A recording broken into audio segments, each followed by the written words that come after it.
Virgo, ito yung reading mo for April 24 to 30.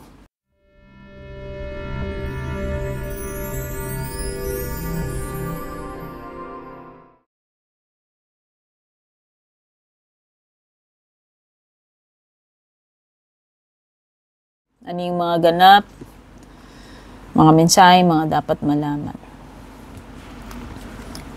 Pero kahit late mo na mapanood ito, kahit lumipas yung mga petsang binanggit ko, valid pa rin naman itong reading ko. Lahat po kasi ng reading ko po dito ay timeless. Thank you so much for dropping by. Kung bago ka dito, Virgo, don't forget to subscribe, like, follow. Sa mga matagal na rito, patuloy na sumusubaybay, sumusuporta, maraming salamat po. Yung mga interesado sa private reading ko, pakibasa na lang po yung mga nakasulat sa description. General reading lamang ito. Pwedeng makaka-relate ka, pwedeng hindi. Kunin lang aning mga tumutugma sa iyo. Kung hindi nagre-ring a bell yung mga energies dito, maaaring hindi talaga para sa iyo itong reading na to. Pagdating sa mga love reading, pwedeng energy mo, energy ni person yung napipick up ng cards, ha? O may mga ibang tao pang involved sa connection ninyo.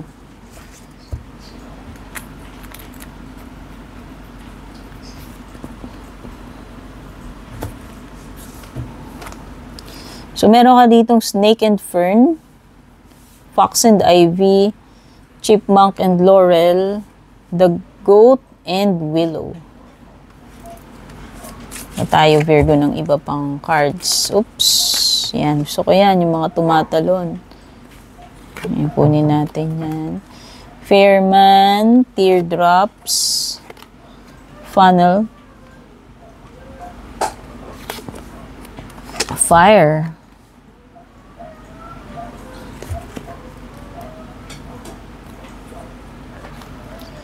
Pugot din tayong cards para sa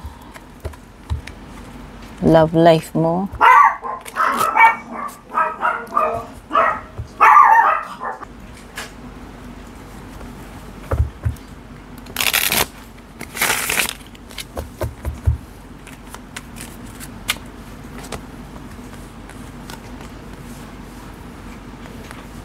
Meron kang divine feminine, miss you, missing, regrets, peace, love.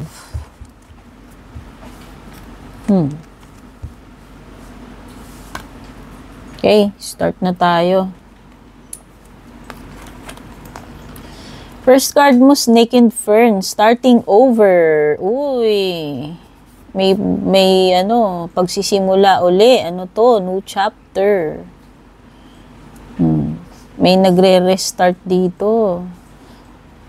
Bahala na po kayo kung saan nagre-relate sa inyo itong nagre-restart. Yung iba pwedeng nagre-restart pagdating sa career or sa buhay mo. Ano man itong panibagong chance or simula. Pwedeng sa love life, no? Basta, starting over. Yung tipong back to zero siguro.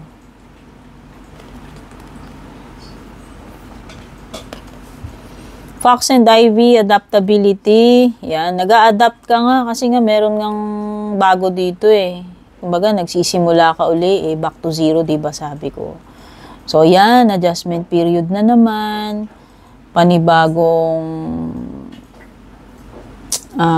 pakikipagsapalaran, pakikitungo, pakikisama, panibagong experiences na naman.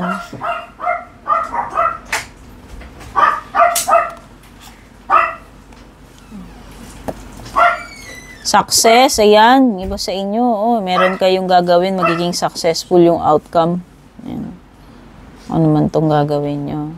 Etong pinagpaplanuhan mo na to, or pwedeng nasimulan mo na, or sisimulan mo pa lang. Basta merong success na paparating sa inyo, Virgo.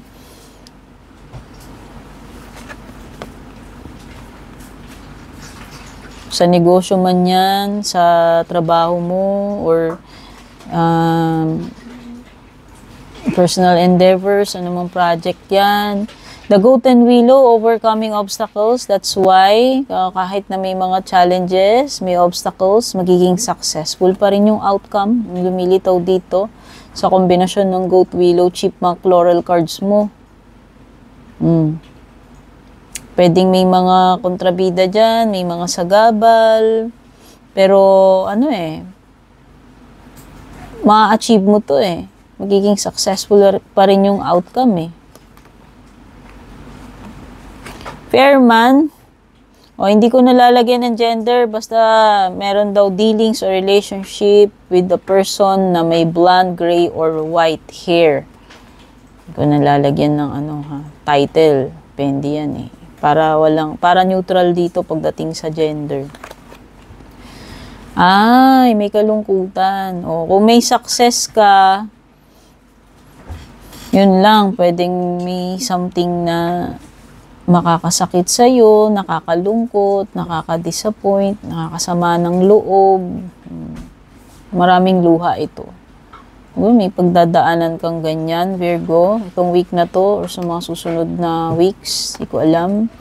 Period of frustration, ayan.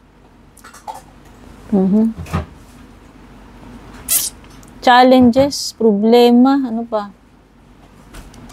Pagsubok na malupit, yun na tingin ko. Kasi may mga luha, then yung period ng mahihirapan ka, sasablay. Hindi lahat success eh. Although may lumilitaw dito na card ng success para sa'yo, minsan naman ganun eh. Yung ibang hindi lahat successful.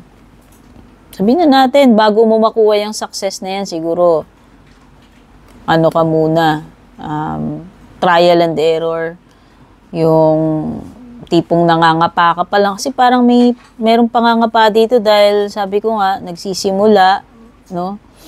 Nag-a-adjust ka pa lang dyan. So, pwedeng sa unang attempt, sa unang take, hindi perfecto, hindi success agad, no? Pero at least, di ba, sa mga susunod na attempt, yung pinaka-outcome is successful. Yun naman ang importante dito. Parang dadaan ka sa matinding pagsasala dito. Ayun. Embudo, di ba? Parang kang dumadaan sa butas ng karayom. Siguro mahirap na process bago mo ma-achieve yung perfection, yung success, no? Kung halimbawang magiging perfect man yung outcome dyan. Fire. Ito ay something, emotion na tumutupok sa'yo. Diba? Strong emotion. Passionate love or hate. So, mamimili ka na rin lang alin dito sa dalawa yung kukonsume sa'yo. Mamili ka na lang, love na lang, yung positive. Pero pwede rin kasing pareho eh. Nakukonsume ka ng matinding passion or hatred or pagmamahal, no? Divine Feminine, ibig sabihin ito yung divine counterpart mo. Kung single ka sa ngayon, Virgo, ibig sabihin, this is a potential na soulmate or divine counterpart, kakompatible mo. Pwedeng pahiwatig na may person na darating sa'yo na siya talaga yung nakatakda or match talaga kayo, no? Pero meron ditong person na nag-iisip sa'yo, ikaw either ikaw, energy mo to, energy niya. May nakakamiss dito. Pwedeng namimiss mo siya or namimiss ka niya. Nandun yung mga pagsisisi. O baka past person.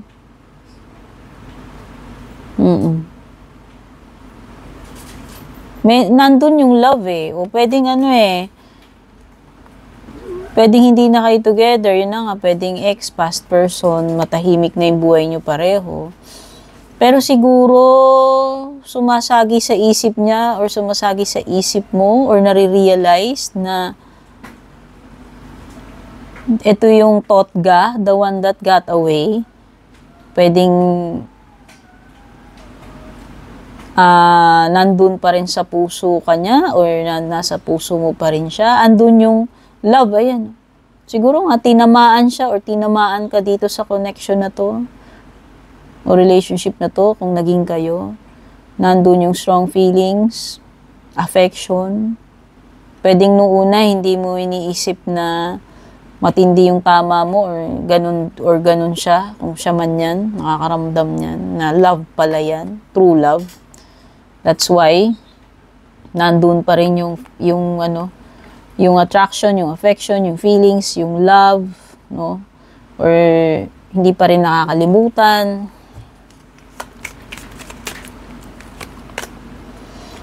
Special person talaga. Dami lumilitaw na cards dito. O, eto, sige, pwedeng iba talaga woman. Pero kung mag-neutral tayo dito, lahat ng gender welcome dito. Basta special someone to sa buhay mo. Significant person. Kasi ayan, no, meron ditong 3 cards ng significant person, eh. Importanteng buhay to. Importanteng tao to sa buhay mo. Yan. May crossroad, meron ikaw, mga paths na mag-open sa'yo. Or pag-iiba ng landas, parting ways, pwede rin namang separation to. Hindi lang romantic na separation to, Virgo, Mamimili ka ng path, darating ka sa crossroad na, alin dito yung path na tatahakin mo, magde-decide ka or mamimili ka. O, halimbawa, dumating ka na sa turning point ng career mo, wherein hindi ka na fulfilled doon, naghahanap ka ng growth. So, parang darating ka doon sa point na, okay, magre-resign na ba ako? Mag-stay pa ako dito? O mag-explore ako ng ibang opportunity? Kasi may darating din, Andun din yung possibility na may darating na opportunity sa'yo. That's why mamimili ka, alin dito talaga yung path. Okay? So, romantic man ito, hindi, ha? Ayan yung swerte, may clover ka. Clover is hindi lang siya swerte. Ito may kinalaman din sa happiness. Ayan, mabibigyan ka ng chance. So, merong naaaninag na pag-asa dito para sa mga naghihintay ng confirmation. Kung may pag-asa pa ba, may chance pa ba, andyan yung opportunity, andyan yung papalarin ka, or maaari kang maging masaya uli.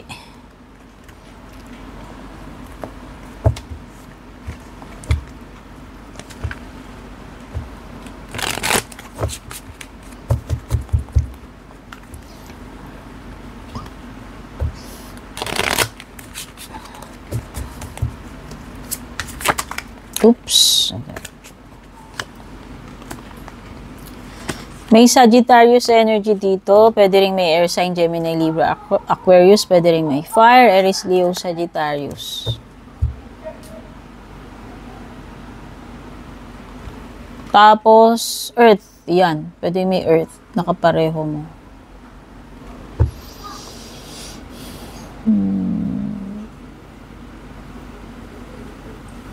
May dalawa kang card ng peace dito, This is a card ng, renewal, healing, katahimikan.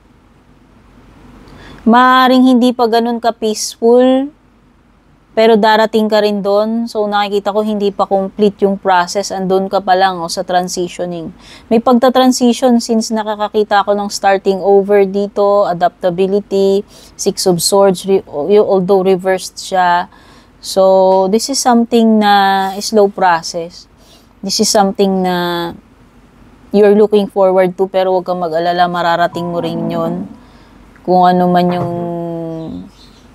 better place, or better job, or better connection. Kasi may paglilipat, or may pag-move forward. So, pwedeng iba sa inyo dito, hindi ganun kadaling iwanan, talikuran, or mag-move on, Sabi ko nga, slow process na pagdadaanan mo yung transitioning mo. Basta may pagta-transition dito. And, ang ma-assure ko lang dito, siguro hindi man ganun kabilis, hindi ganun kadali, pero at least, happening na Yun na feel ko And eventually, marireach din yung destination, which is a more peaceful environment or whatever itong sinisik mo. You're seeking refuge, You're finally turning your back on something or a connection or whatever to something na mas magbibigay ng ano sa'yo ng security and peace. Nakikita ko dito, this is trial and error na proseso. Sa una siguro hindi perfecto, sa una hindi madali, sa una hindi mo pa makukuha yung tamang timpla, which is yung ginagawa nito. Pero eventually, alam mo yun, makakapag-adjust ka rin, matututunan mo rin, matatanggap mo rin, makaka-move forward ka rin, magiging maayos din, quote and quote, ang mga bagay-bagay. No? Basta trust the process. No? This is, kailangan mo, may mga, alam mo yun, sa temperance card, merong path doon na may kaliwanagan So, yun yung magiging destination mo. Okay? Siguro sa ngayon, rocky road, bumpy, no? Hindi pa kalmado yung mga alon, pero eventually kakalma din. Okay? Magiging okay din ang lahat, magiging maayos din ang lahat. Okay, with the Ace of Wands, yun na nga, sabi ko nga, may beginning, pero pwedeng doon sa beginning ninyo may mga hassle or may mga delay. Sabihin na natin, pwedeng hindi ganun kaganda yung simula. Pero sabi ko nga, base dito sa dalawang cards na to, magiging okay din, magiging smooth din yung mga bagay-bagay eventually. Ganun, no? Hindi pa, nakikita ko dito, baliktad din yung Ten of Pentacles mo. So, pwedeng hindi pa rin ganun ka-stable. Financial man yan, sa relasyon man yan, sa trabaho, sa negosyo, sa investment mo. Okay? Hindi pa Pero eventually, magiging okay din ang lahat. Magtiwala ka lang. No? So, yan yung mga na-pick up kong energies dito sa reading mo, Virgo. Don't forget to like, leave a comment, follow, subscribe. Take care. God bless. Babush. And kung balak nyo pong mag-book or mag-inquire ng personal readings ko, basahin nyo lamang po itong nakasulat sa screen or yung nakalagay sa description.